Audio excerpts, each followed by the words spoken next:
This next one is called a scapular squeeze with external rotation. You're going to grab a band, or if you're in a pinch and don't have a band, that's okay. You can do it without a band too. And what you're going to do is you're going to turn your thumbs up. You're going to pinch your elbows down to your side, squeeze your shoulder blades on the back, and then open the hands up.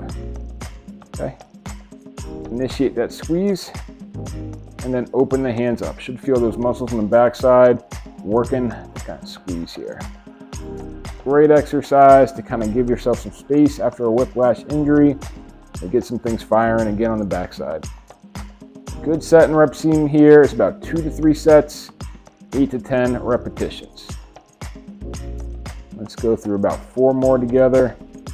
At home, you're going to take yourself through about 2 to 3 sets of these. Squeezing those shoulder blades, opening up the hands, making sure we don't flail out the elbows, but the elbows kind of stay tucked at your side. On the back side, I'll go through 1 or 2 repetitions. It looks like this. Squeeze those shoulder blades and open it up.